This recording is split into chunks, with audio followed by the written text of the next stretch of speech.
Bienvenue dans La Tête aux Pieds, le podcast de la relation corps-esprit. Je m'appelle Adrien Mater et un dimanche sur deux, seul ou avec mes invités, j'explore comment la transformation de notre rapport au corps peut changer notre posture physique et mentale, nos relations, mais aussi la société dans son ensemble. This shit's gonna have nuts in it. Un mélange entre Moïse et Bernard Tapie. Say, let's evolve. Chips fall where they may.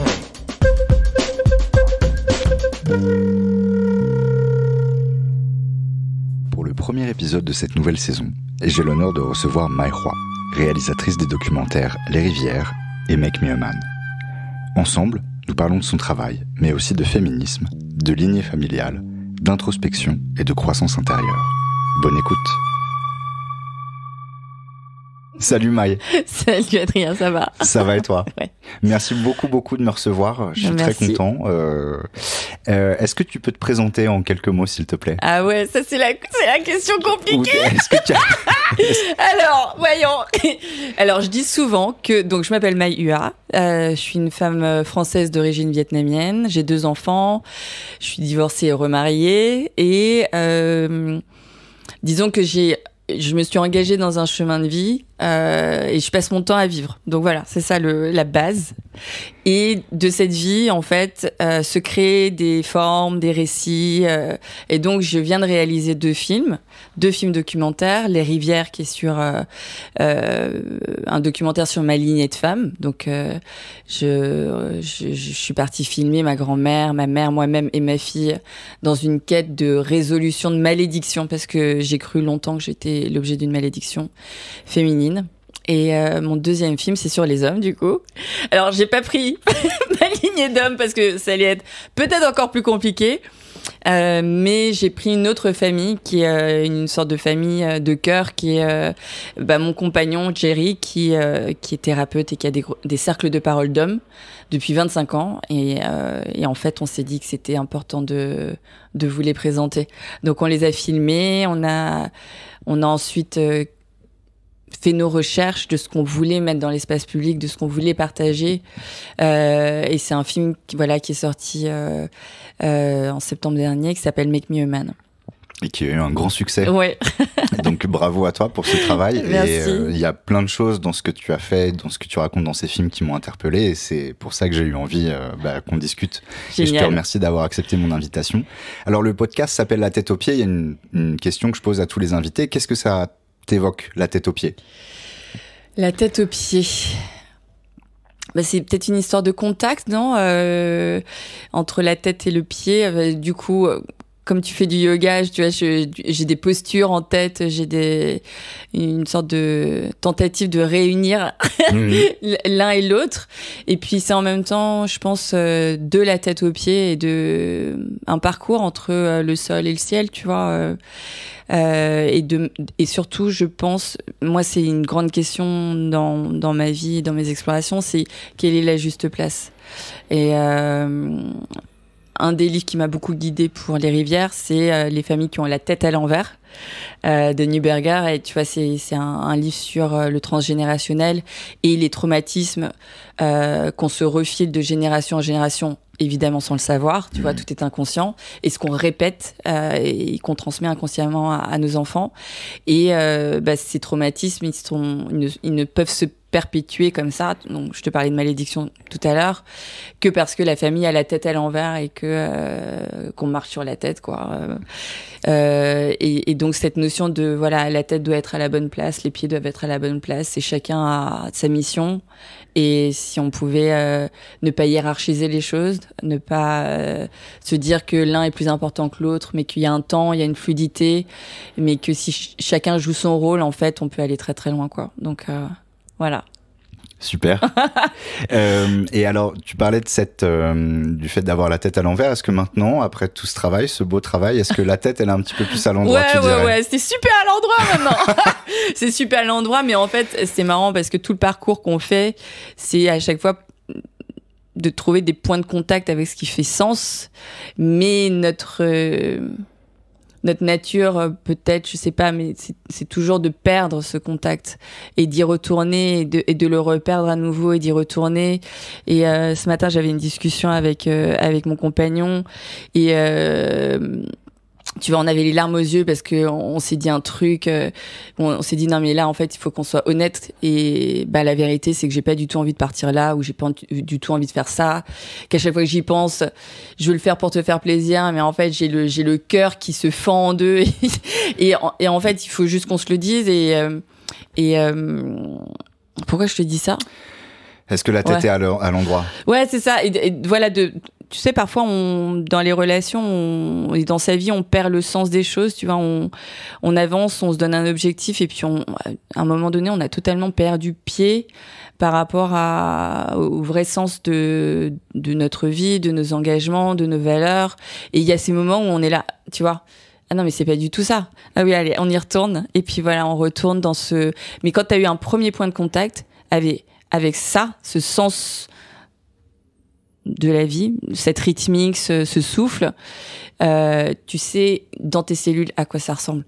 Et donc quand tu le perds, bah, t'es déconnecté, tu t'en rends pas compte, tu perds conscience, tu perds pied parfois même. Et il y a un moment donné où tu te dis ah mais ça n'a pas la même odeur, ça n'a pas le même ressenti, ça n'est pas ça en fait. Là ce que je suis en train de vivre, l'orientation que je suis en train de prendre, c'est faux. Ça, c'est pas moi, ou c'est pas moi en fait, tu vois, c'est encore autre chose, je pense. C'est pas la vie qui doit passer à cet endroit-là, quoi. Ok. Et donc, du coup, ce travail de ce point de contact, tu l'as eu après avoir terminé Les Rivières, tu dirais? Ouais, je pense que, comment dire, pour faire Les Rivières, il y a eu une certaine quantité de travail qui était un travail artistique et existentiel. Et l'un ne pouvait pas se déployer sans l'autre. C'était vraiment les deux faces de la même pièce, quoi. Et je pense que il y a eu un parcours, mais je dirais que le dernier truc qui m'a vraiment propulsée pour pouvoir finir Les Rivières, ça a été ma constellation familiale, qui était justement une question d'avoir la bonne taille et la bonne place. Alors peut-être que je peux... Enfin, t'as déjà... Je voulais pas t'interrompre, donc je te laisse, mais parce que il y a des moments où il faudra resituer un petit peu. D'accord. Pour que les gens comprennent s'ils n'ont pas vu le film. Est-ce que tu pourrais expliquer en quelques mots, enfin t'en as déjà parlé, mais juste Les Rivières, donc ça raconte l'histoire d'une lignée de femmes qui vient du Vietnam. Voilà, Les Rivières, c'est mon histoire à travers une recherche d'alignement dans ma lignée matriarcale en fait. Donc ma mère, ma grand-mère, mais aussi mon arrière-grand-mère et mon arrière-arrière-grand-mère sont la dernière histoire remonte à mon arrière-arrière-grand-mère. Et puis ben qu'est-ce que je vais transmettre à ma fille, quoi. Et donc dans ce cheminement, il y avait du fait d'une quantité de traumatismes très très forts, de violences très très diverses et très très intenses qui ont été infligées aux femmes de cette lignée, et bien tout un tas de dérèglements. Et en fait c'est un peu bizarre, mais ce qu'on se refile c'est beaucoup d'amour, mais c'est un amour qui est pétri de tout ça. Et donc l'amour et la violence sont la même chose, l'amour et la perversion sont la même chose.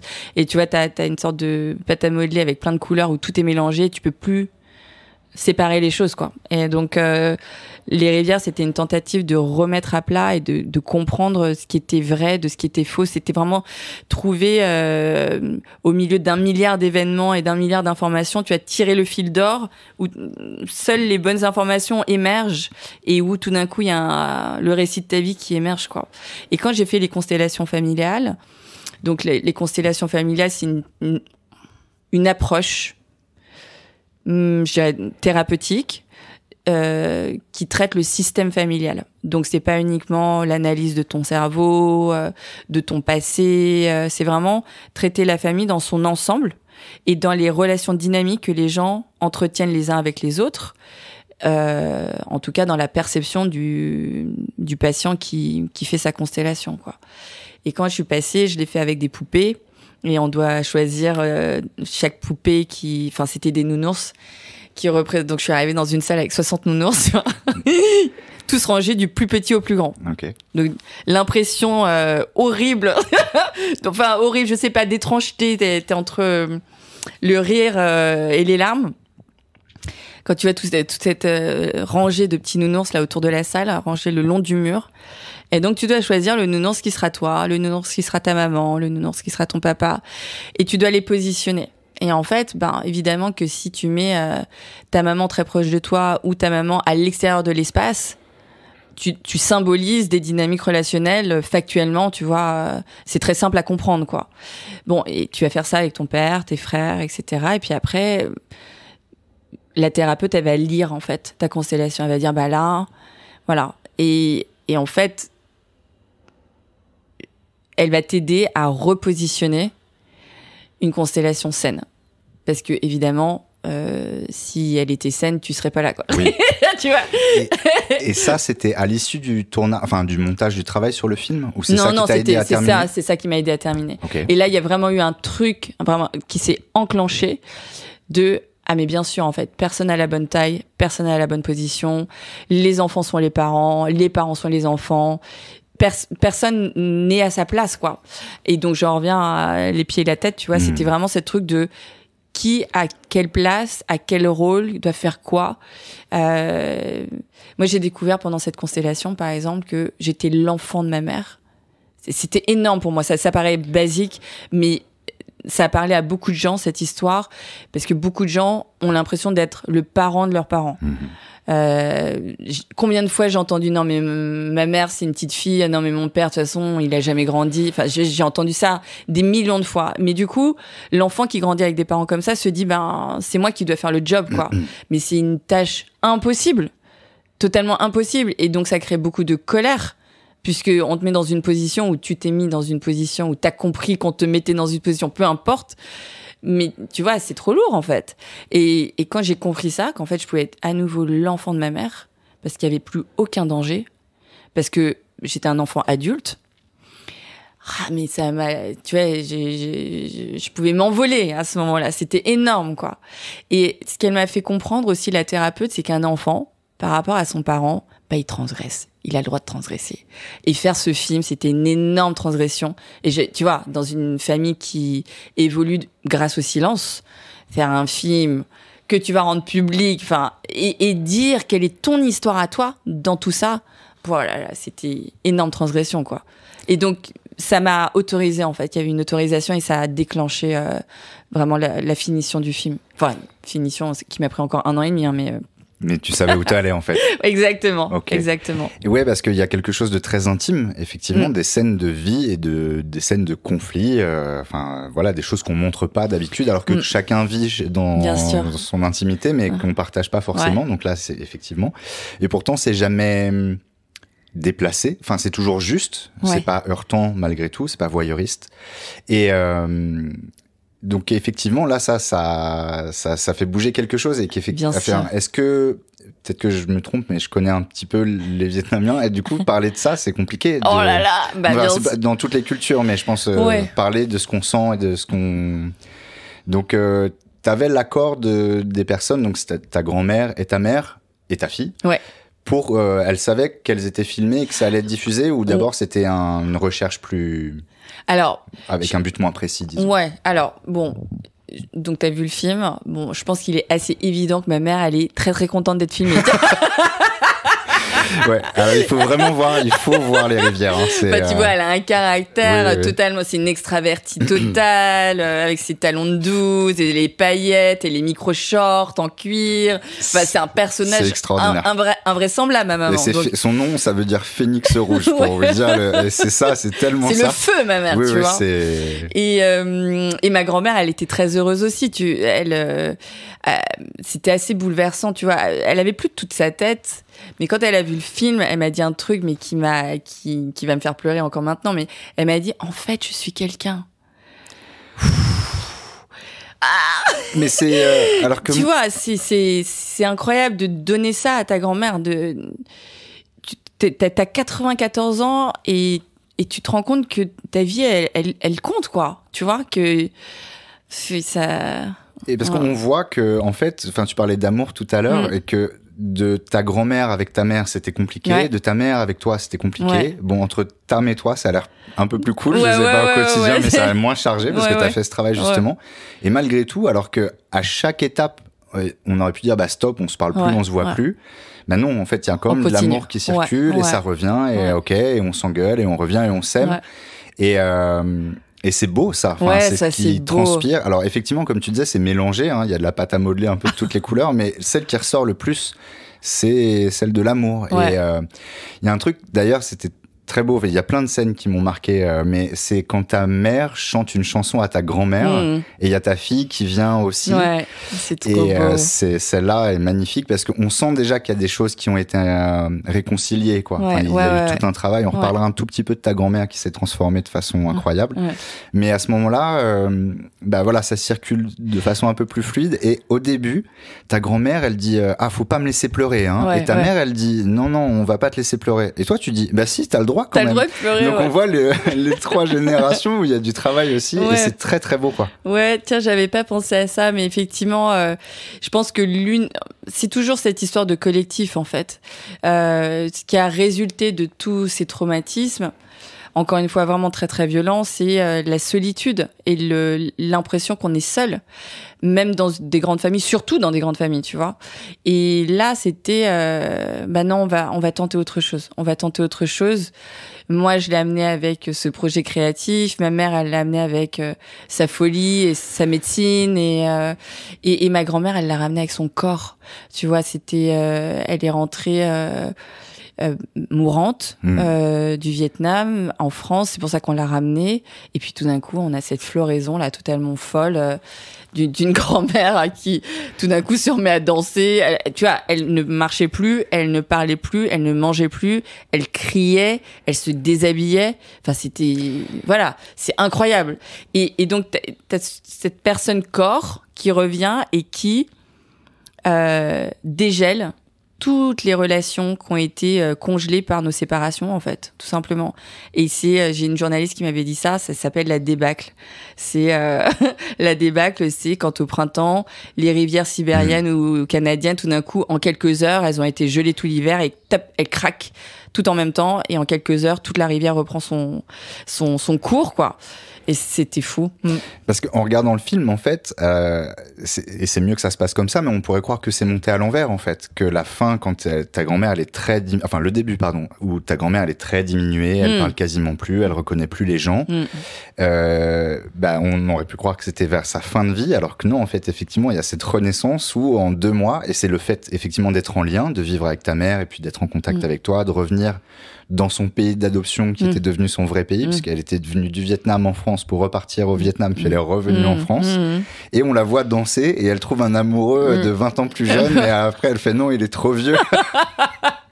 Et il y a effectivement, quand tu parles du corps, parce que donc il y a une opération, un peu de chirurgie esthétique parce qu'elle a une paralysie faciale, elle se fait une couleur. Enfin c'est. Il y a une transformation physique. C'est incroyable ce processus. Ouais.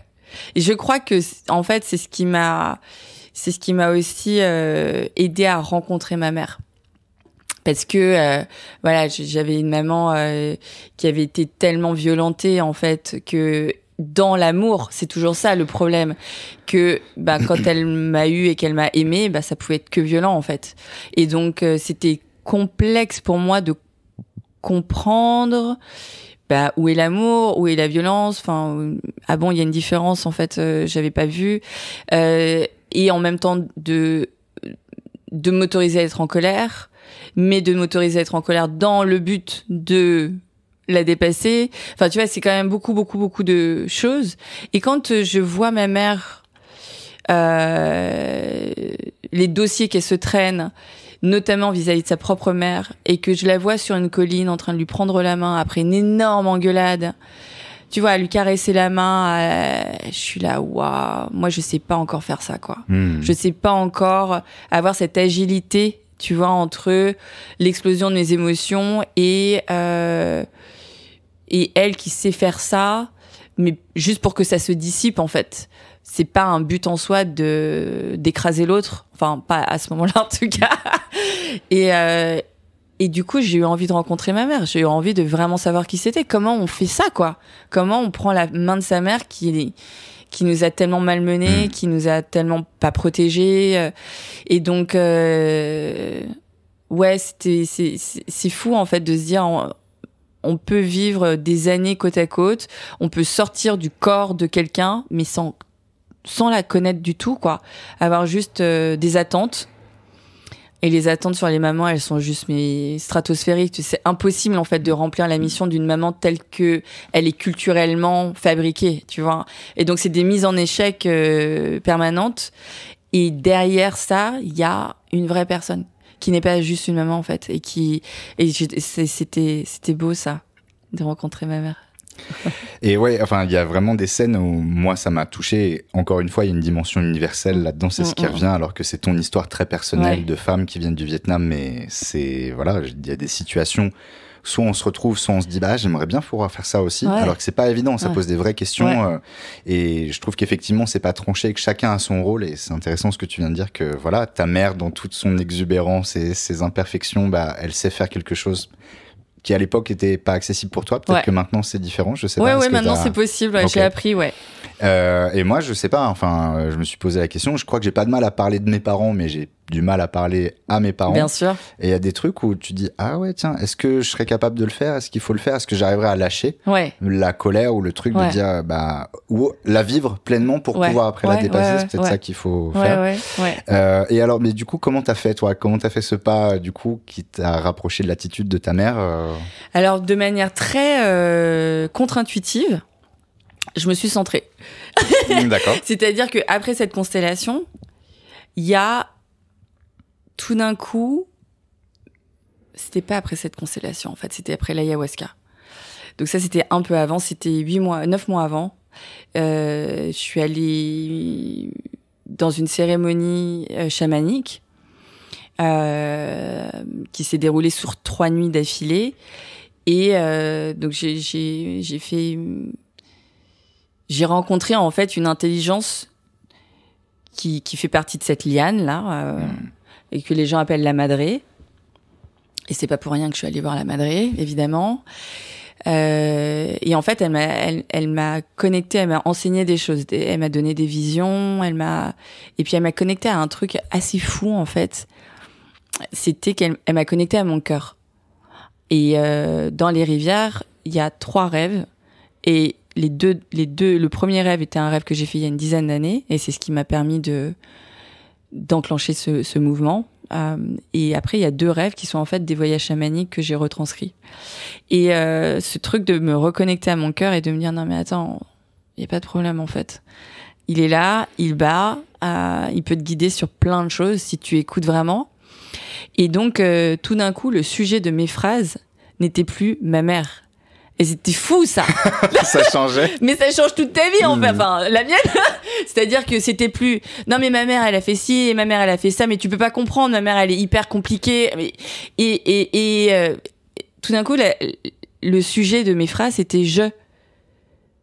Non, mais en fait, putain, mais c'était hyper dur pour moi. J'ai vachement souffert. C'était douloureux pour moi. J'ai ressenti ça.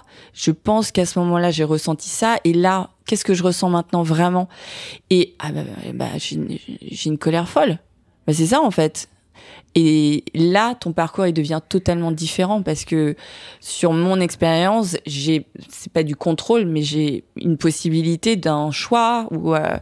Et donc à partir de là, en fait, quand je me suis recentrée, déjà j'étais moins seule. Tu vois, bizarrement. Et tout d'un coup, je lui ai créé un espace pour elle aussi, où elle aussi pouvait dire je. Et donc, au lieu d'être dans maman, tu devrais être comme si, maman, tu m'as fait ça, nanana, j'étais dans moi, je ressens ça, et toi alors. Et tout d'un coup, il y a un dialogue qui s'est opéré, et ça a tout changé dans ma vie. Encore une fois, et aussi bien, et dans mes créations, tu vois, aussi bien au niveau artistique qu'existentiel, quoi. C'était fou. Et donc, ça t'a donné la matière et l'inspiration pour faire ton 2e film qui parlait cette fois des hommes. Exactement, ouais. Okay. Il y avait déjà eu une première ouverture dans les rivières, parce qu'il y a mon petit-fils qui est là. Ça, c'était une grande découverte des rivières. J'ai un fils. Et puis, en même temps, ce parcours-là, il a été rendu possible parce que j'ai rencontré Jerry. Alors, qui est Jerry? Est-ce que tu peux nous dire quelques mots? Et Jerry, c'est un thérapeute anglais, londonien. Et en fait, on est tombé amoureux. On s'est rencontrés il y a bientôt 7 ans. Et on est tombé très, très amoureux. Et moi, je rencontre quelqu'un dont je tombe amoureuse, mais dont je ne comprends rien. Tu vois, je l'entends parler, je ne comprends pas. Je viens d'un monde très rationnel. Je voyais un thérapeute depuis très très longtemps, même plusieurs types de thérapeutes depuis longtemps. Mais je me disais, rien ne ressemble à Jerry et à ce qu'il dit. Il était tatoué de partout. Bon, bref, je me disais, bon, en tout cas, mon thérapeute ressemble pas à ça. Bon, après, l'enjeu, c'était de pas coucher avec mon nouveau thérapeute qui serait Jerry Hyde. Mais donc, voilà, on a eu ce truc. Et puis en fait, ils ont un terme en anglais qu'on n'a même pas en français, en fait. C'est marrant parce qu'on parle de développement personnel, etc. Mais en anglais, ils parlent de growth, du grandir. Et c'est intéressant parce que moi, j'ai abordé la thérapie dans l'idée de guérir. Il y a un problème, il y a une solution. Et on entend ça énormément, tu vois, dans le développement personnel. Et sur certains champs, c'est vrai. Et c'est assez réconfortant, tu vois. Mais sur certains champs, en fait, c'est pas du tout la question. La question n'est pas de réparer un problème. La question, c'est d'évoluer. Et quel est le temps, quelle est l'énergie que tu accordes à ton évolution et qu'est-ce qui est requis pour que tu puisses y arriver. Et Make Me a Man, alors, Les Rivières est aussi sur le grandir, sur la notion de grandir, mais Make Me a Man l'est peut-être davantage encore, et c'est filmer mon mec, en fait, filmer Jerry, et lui a filmé ses groupes de parole, parce qu'en fait, il est thérapeute depuis 27 ans, et il a des groupes de parole, il a des individuels, hommes, femmes, transgenres, enfin c'est très fluide, mais il a des groupes de parole d'hommes. Alors du coup, je suis obligée de dire hommes transgenres aussi, donc c'est pas binaire, mais moi ça m'a fascinée tout de suite. Même avant qu'on tombe amoureux, je voulais déjà filmer ces groupes de parole, et lui il voulait pas parce que en fait ils ont un travail qui demande beaucoup d'intégrité, et ramener une caméra à l'intérieur de tout ça, c'était potentiellement corrompre cette intégrité. Donc on a mis du temps, lui déjà il a mis du temps à comprendre que son travail était intéressant. Donc ça c'est fou, tu vois, parce que moi j'ai rencontré le mec, j'ai fait non mais je crois que t'as pas compris en fait. Mais surtout, alors pour situer, là, moi je suis en train de lire un de ses livres, il a écrit beaucoup, voilà. Il démarre pas, que tu dis ça fait 27 ans. Il y a une vraie approche dont on reparlera un petit peu. Ouais. Et donc, il savait pas que c'était bien ce qu'il faisait. Non. D'accord. Non, et en même temps, tu sais, c'est intéressant parce que maintenant on a tu vois, il y a la série thérapie, oui. Il y a couple therapy sur la BBC. Enfin, le monde de la thérapie intéresse vachement. Avant, il y a eu Soprano, etc. Donc ça devient mainstream, mais à l'époque où lui il a commencé, c'était vraiment que les freaks quoi, qui faisaient de la thérapie. Et après, lui, il a développé, franchement. Enfin là, je rentre de tournage où on a fait notre deuxième film et je l'ai vraiment filmé dans l'action, parce que Make Me a Man, c'est pas dans l'action, c'est de l'art hein, à ce niveau-là. Franchement, hein, c'est engager tout ton être en fait dans ce que tu fais. Il y a plus de différence entre ce que tu fais et qui tu es, quoi. Merci d'avoir écouté La Tête aux Pieds. Je vous donne rendez-vous dans 15 jours pour un nouvel épisode. Si ça vous a plu, mettez une super note, partagez et parlez-en autour de vous. Pour pratiquer avec moi, rendez-vous sur adrienmater.com et suivez-moi sur Instagram. Pour soutenir La Tête aux Pieds, vous pouvez contribuer dans ma cagnotte Patreon. En attendant, prenez soin de vous, gardez les pieds sur terre et la tête sur les épaules.